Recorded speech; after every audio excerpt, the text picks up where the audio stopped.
दैनिक जागरण के संपादकीय लेख से यह डिक्टेशन भारतीय उत्पादों में मिलावट पर आधारित 80 शब्द प्रति मिनट की गति से रिकॉर्ड की जा रही है।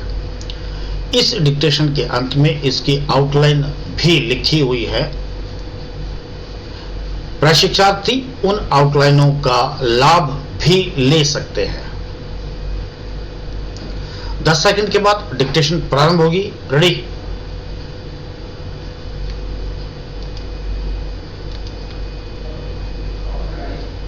यस। अध्यक्ष महोदय, सिंगापुर और हांगकांग के बाद नेपाल ने जिस तरह कुछ भारतीय कंपनियों के मसालों के आयात पर पाबंदी लगाई है, वह बहुत ही चिंताजनक है।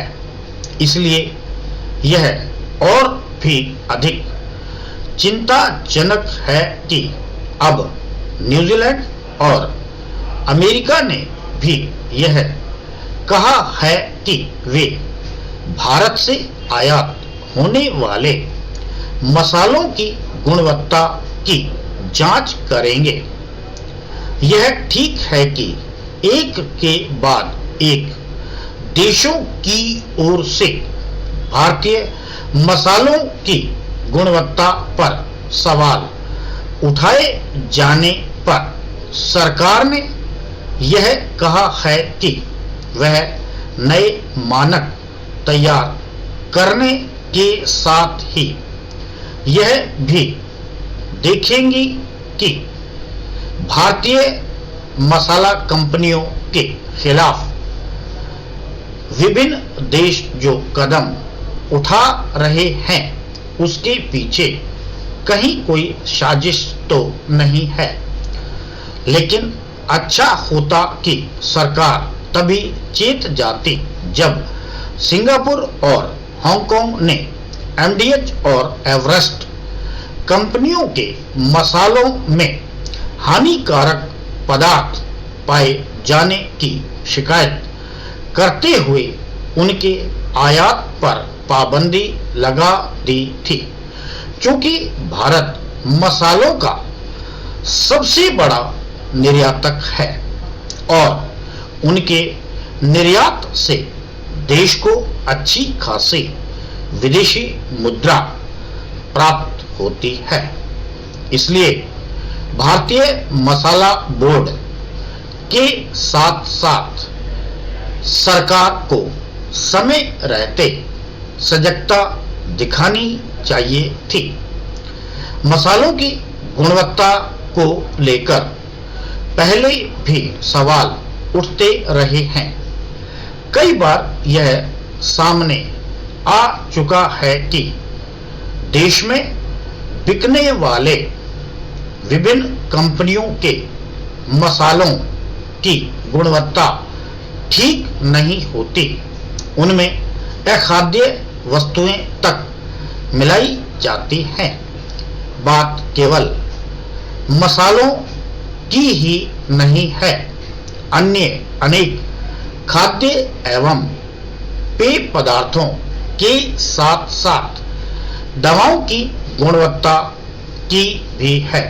यह किसी से छिपा नहीं कि किस तरह कुछ देशों ने भारत से आयात होने वाली खांसी की दवा को विषाक्त बताते हुए उस पर पाबंदी लगाई थी।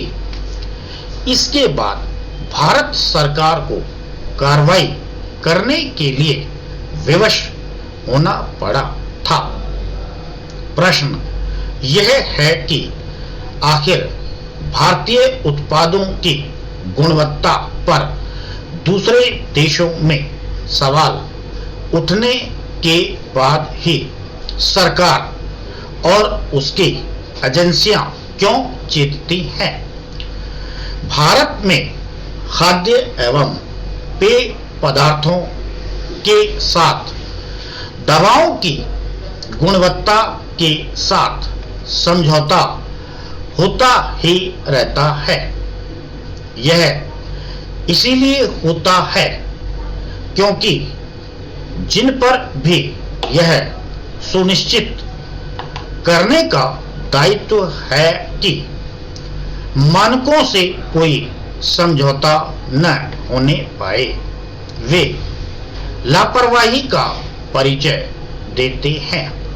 यह कहने में संकोच नहीं कि इसका कारण संबंधित अधिकारियों का भ्रष्टाचार है।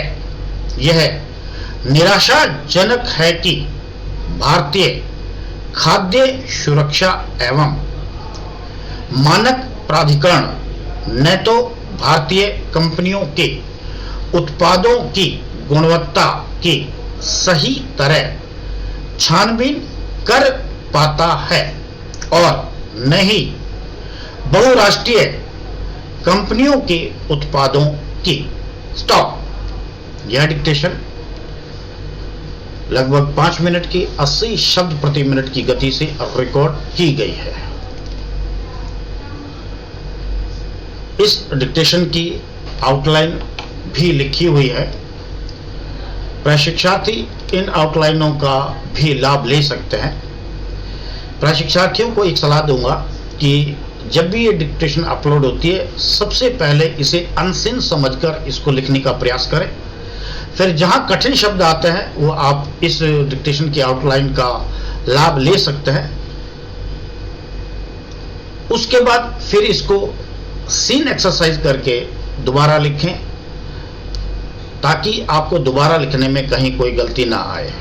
ठीक है, एक डिक्टेशन का कम से कम आपको 4 बार अभ्यास अवश्य करना है। वैसे तो आपको अधिक से अभ्यास करना है, अधिक से अधिक अभ्यास करना है, और कम से कम 1 बार डिक्टेशन का 1 या 2 बार डिक्टेशन का लिप्यंतरण भी करना है।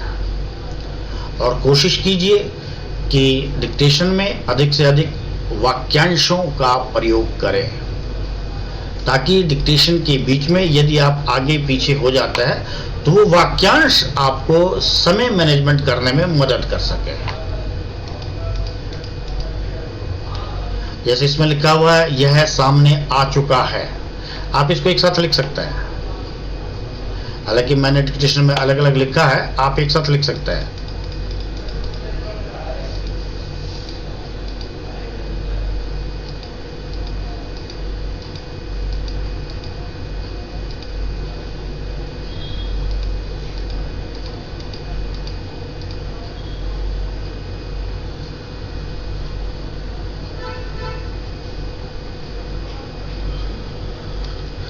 अंत में एक बार सभी साथियों का धन्यवाद। अधिक से अधिक अभ्यास करें, प्रयास करें।